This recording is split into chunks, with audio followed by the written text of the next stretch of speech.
Hello everyone, welcome to channel learn with ease.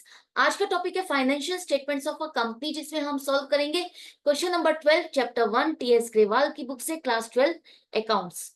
Online sessions, online classes के लिए आप मुझे इस नंबर पर व्हाट्सएप कर सकते हो अपना नाम और क्लास।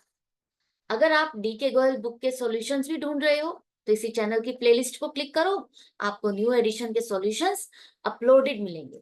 साथ में कम्युनिटी सेक्शन में एमसीक्यूज मिलेंगे क्विज की फॉर्मेट में और एमसीक्यूज के सॉल्यूशन शॉर्ट्स में। तो बहुत कुछ है चैनल पर, विजिट द चैनल। अच्छा लगे तो शेयर और सब्सक्राइब जरूर करना। क्वेश्चन में पूछा, ये 3 अकाउंट हेड है, इसे आप कंपनी की बैलेंस शीट बनाते हुए कहाँ शो करोगे? कौन से मेजर हेड और सब हेड में इसको कवर किया जाएगा, यही आपको बताना है।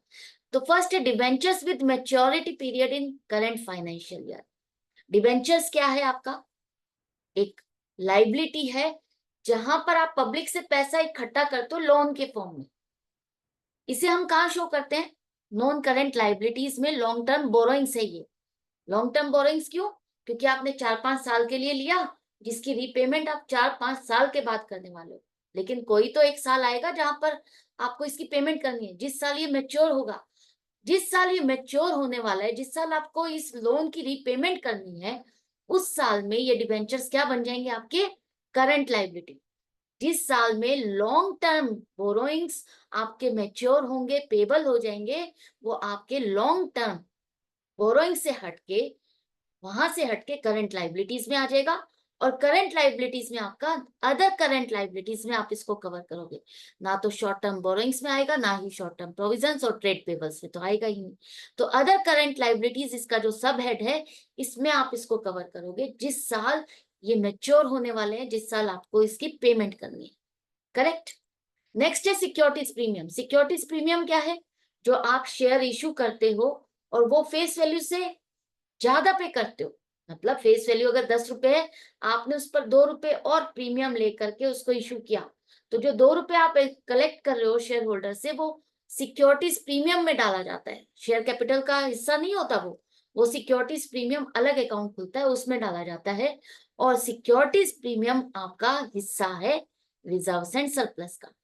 तो इक्विटी एंड लाइबिलिटीज, जो कि बैलेंस शीट का फर्स्ट पार्ट है, उसके share holders fund major head में reserve and surplus sub head आता है, उसमें आप इसको शो करते हो।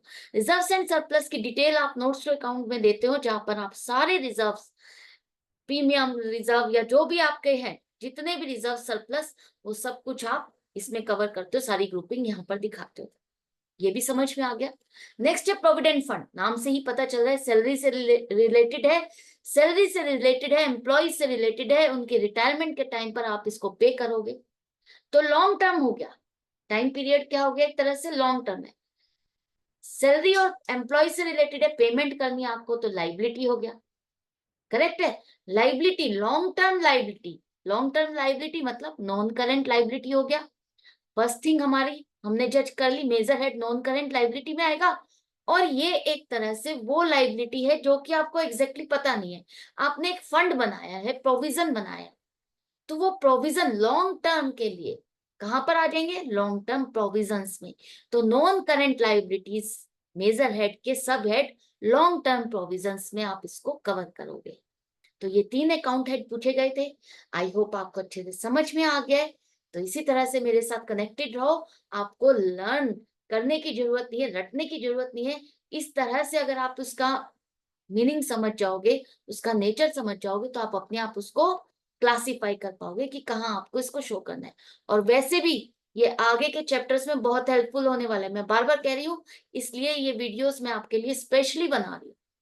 तो मिलते हैं नेक्स्ट वीडियो में नेक्स्ट क्वेश्चन के साथ। Good bye and take care.